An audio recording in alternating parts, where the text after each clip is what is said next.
स्मशानभूमी रस्ता ते नदी पात्रापर्यंत 2 किलोमीटर आणि नानासाहेब आठवले ते शंकर शेंडेकर हा 2 किलोमीटर रस्ता हंकारी वस्ती काय केलं नाही, कामाचं काय नाही, पण दुसराच फालतूकबाजी करून आमचं मताची डिवाइड करून ही वाटोळ करून ठेवलेला आहे. आणि आतापर्यंत जे लोक आलेले आहेत इथं त्यांनी फक्त आम्हाला आश्वासन दिली, गावाचा विकास कुठल्याही प्रकारचा केला नाही. आमचं गाव आहे 3 तालुक्याच्या बाउंड्रीवर आहे, तरी तुम्ही बघितलं असेल, तुम्ही आलात एका ठिकाणी रस्ता कुठं तुम्हाला आढळला का चांगल्या प्रकारचा रस्ता आहे? नमस्कार, मोहोळ टाइम्समध्ये मी नागनाथ पुजारी आपलं स्वागत करत आहे. आज आपण मोहोळ तालुक्यातील वडदेगाव या गावी आलेलो आहोत.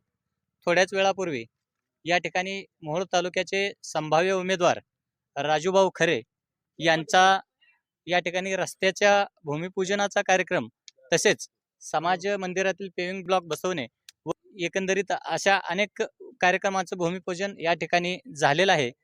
नमस्कार, आपलं नाव? भास्कर सोपान आठवले सर, आत्ताच राजूभाऊ खरे यांचं जे या ठिकाणी सभा झाले व उद्घाटन झालं, त्याबद्दल तुम्हाला काय वाटतं? अतिशय आनंद वाटतो. एकूण किती निधी मंजूर झाला? 1,10,00,000. 1,10,00,000.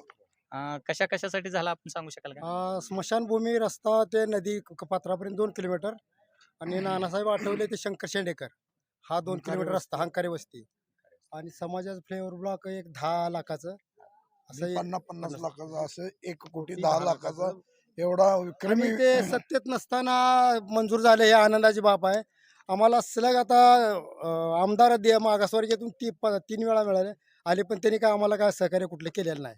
हे पूर्ण दलित वस्तीसाठी मागासवर्गीयांसाठी केलेलं आहे.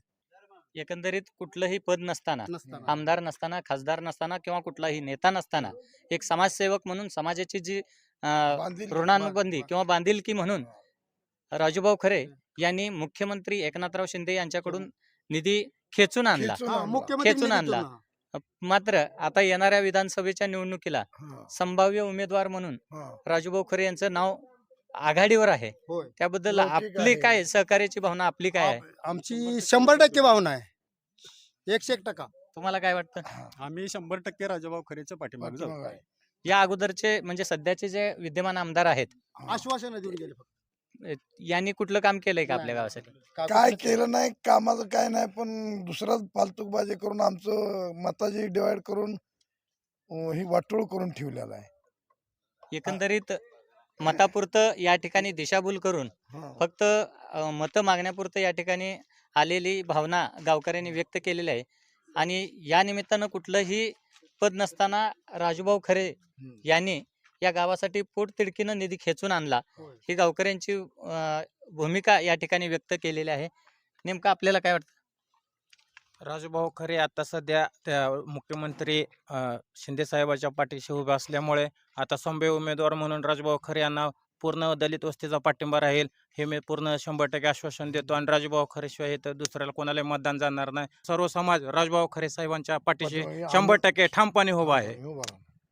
त्याने एक तुमच्याकडे या ठिकाणी एक मागणी केली की सर्वांनी एकत्र होऊन जर प्रयत्न केला तर निश्चितपणाने राजूभाऊ खरे आमदार होतील. म्हणजे त्यांना पाठिंबा द्यावा असं वाटत नाही का? हा, खरं आहे. 100% त्यांना पाठिंबा वडदेगाव गावातून त्यांना पूर्णपणे सपोर्ट होणार आहे. आणि खरंच त्यांचं नाव राजूभाऊ खरे. आणि आतापर्यंत जे लोक आलेले आहेत इथं त्यांनी फक्त आम्हाला आश्वासन दिली, गावाचा विकास कुठल्याही प्रकारचा केला नाही. आमचं गाव आहे 3 तालुक्याच्या बाउंड्रीवर आहे, तरी तुम्ही बघितलं असेल, तुम्ही आलात एका ठिकाणी रस्ता कुठं तुम्हाला आढळला का चांगल्या प्रकारचा रस्ता आहे?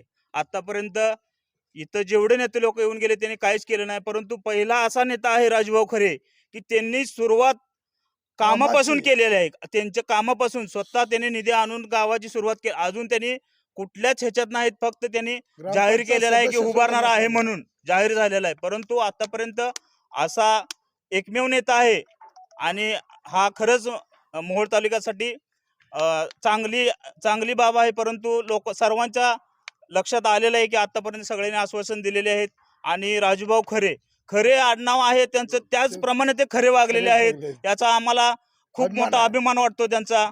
आणि आमच्या गावातून पूर्णपणे त्यांना फुल सपोर्ट आम्ही तर करणारच आहे. पर इतर दलितापुरते ते सीमित नसून ओपन लोकांसाठी सुद्धा ते प्रिय आहेत आणि त्यांनी ओपनची सुद्धा कामं केलेली आहेत.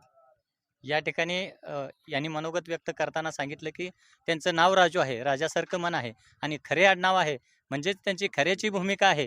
या पोटतिडकीनं ही या ग्रामस्थांनी आपली भावना व्यक्त केली.